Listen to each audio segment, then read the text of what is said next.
I woke up this morning and within a few minutes, there were little drops of water falling down my face. This is significant for a lot of different reasons. I wrote down notes last week about my relationship to the idea of crying, and I have pages and pages of notes about it.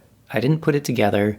I didn't create a published essay about it because it was too scattered, kind of too weird and too raw, how I was thinking about everything put together, going back to my perceptions of how adults or even big people were scary or dangerous when I was a kid, all the way through my ideas of how the status quo is something that I wanted to avoid and how power dynamics are confusing. You can see I'm already going off on tangents, trying to sift thoughts that don't necessarily make sense when they're seen as just like scattered bullet points.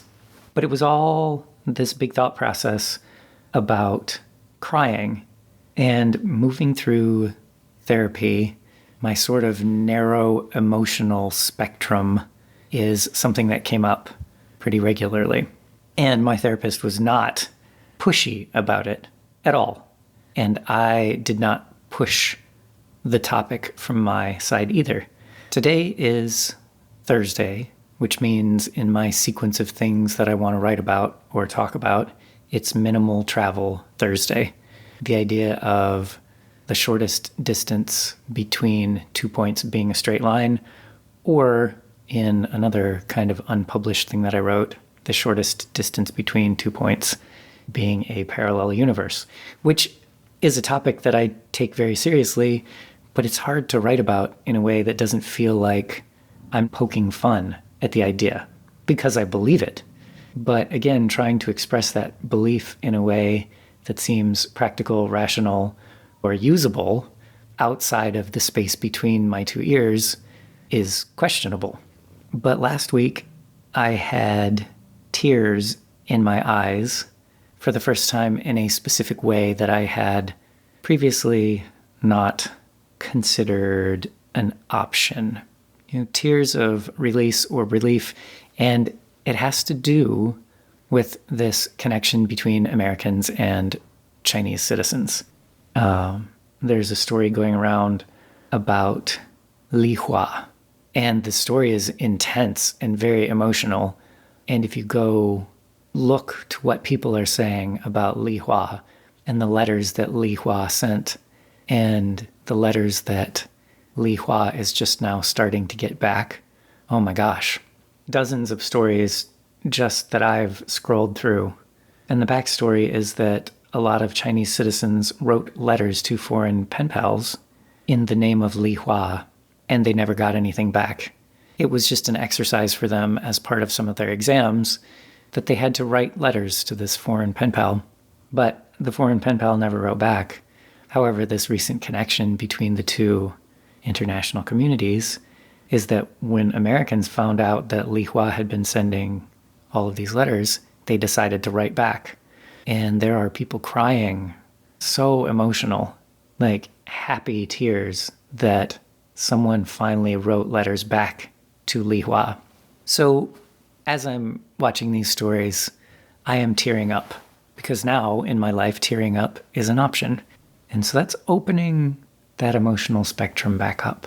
And then this morning, there was a video of the most shared video in China. I don't know if this video was a setup. I don't know if it was true. It's hard to tell from an unfamiliar source, unfamiliar people talking, unfamiliar situation.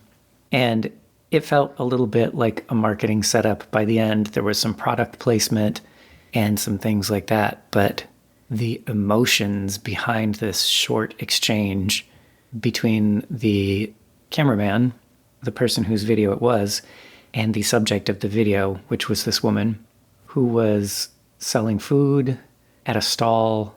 It looked like alongside the side of the road with her two kids. One of her two kids was in her backpack. And I know for Minimal Thursday, I talk about backpacks a lot. In general, I talk about backpacks a lot. What fits in your backpack? How heavy is your backpack? What's your emotional backpack? What's your physical backpack? Because of the life that I live right now, the idea of the backpack is so central to almost everything that I do, almost everywhere that I go, almost every decision that I make. And so we have this woman with one of her kids in her backpack, one of those harnesses, and she's selling, I think, sweet potatoes. This little stall looks like a scene at night. You can hear traffic, and her other kid nearby, both young, one toddler and then one son, maybe 5 years old. And the exchange between all of them was heartbreaking in several different ways. But this woman had such joy on her face, and she was laughing and optimistic, and her behavior and her language was so loving to her kids. And even as she was telling this story, was just a broken timeline. The details that she brought up, the reasons why she was where she was doing what she was doing. And just like at the start of the Li Hua story, my eyes are tearing up. But as the story kept going, and you could kind of tell where it was leading to. That's why I'm a little bit wondering if it was a setup, the way it was all put together. But by the end, I was legitimately crying happy tears for this woman. And I can't judge whether this was a real situation or not. But the expressions on her face while she was telling her story, and the energy of her body language while she was moving, was just so compelling and connective. And again, all of these things are related. My strange memories of my friends' parents. I have not thought about this ever.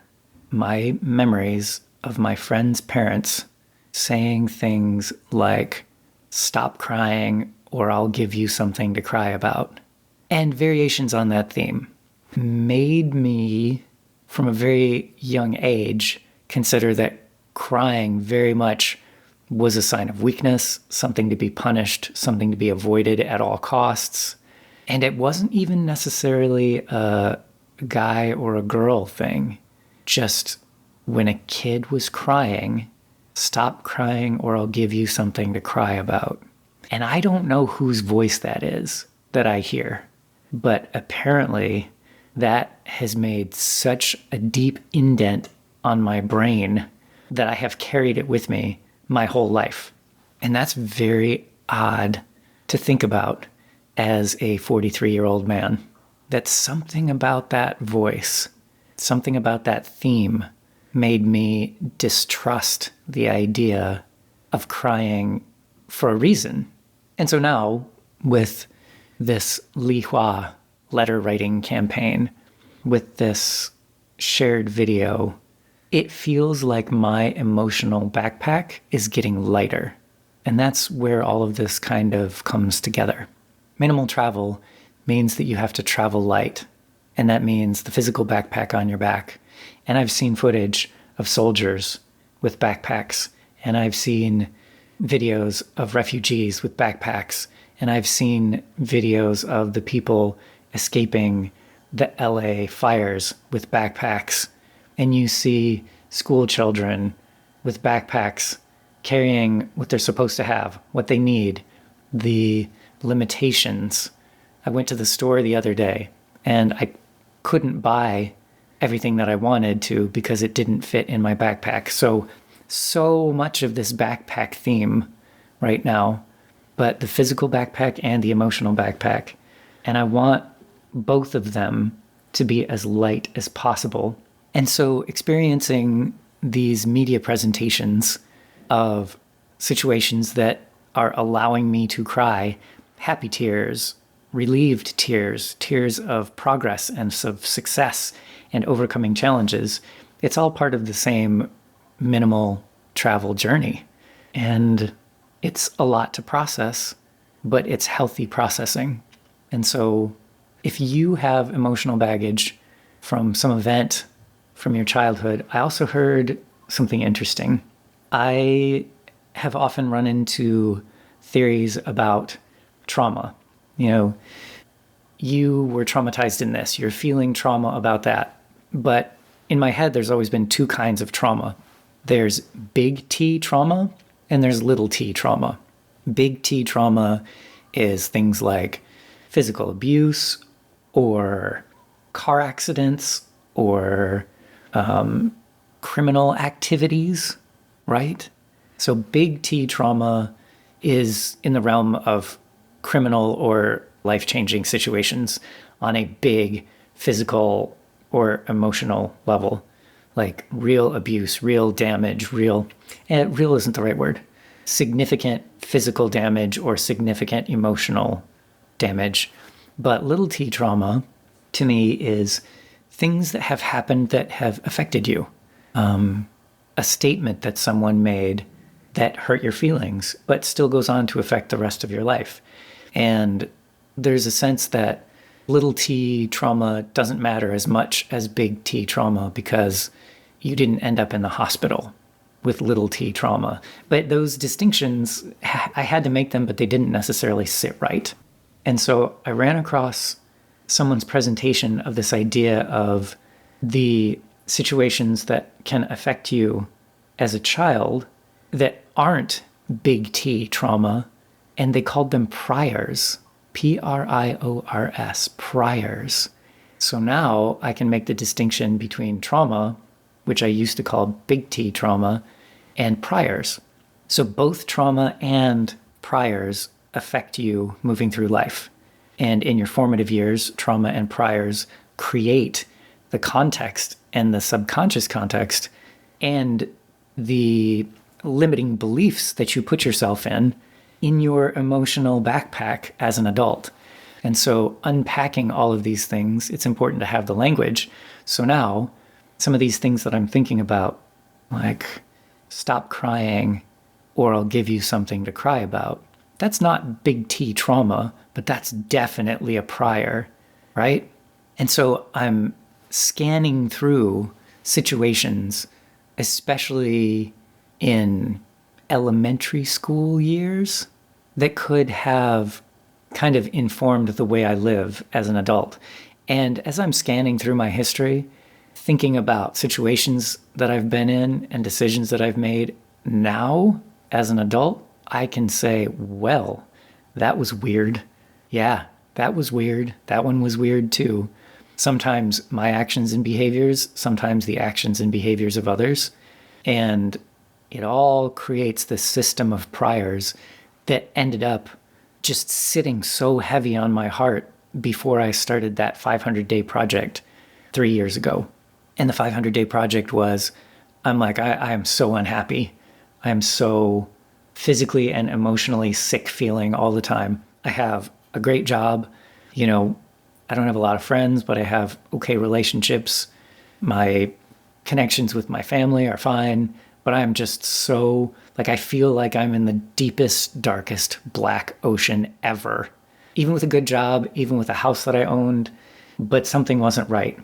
And so I started that 500-day project with the idea that in 500 days, I was going to sell everything that I owned, quit my job, and have a one-way plane ticket to some other country. And I did it in exactly 500 days. I was so compelled to break out of whatever timeline I was in that my priors had created. And now, just about 2 years into my traveling, I have worked through a lot of that stuff. But I know that I have completed part of that cycle when I can hear about Li Hua and tear up. And now when I can see a video of this woman in a very emotional situation getting some relief and I can actually cry. Like, this to me signifies real progress. And this is the real progress that I've been seeking since I started that first 500-day project 3 years ago. So those are some of my thoughts for Minimal Travel Thursday.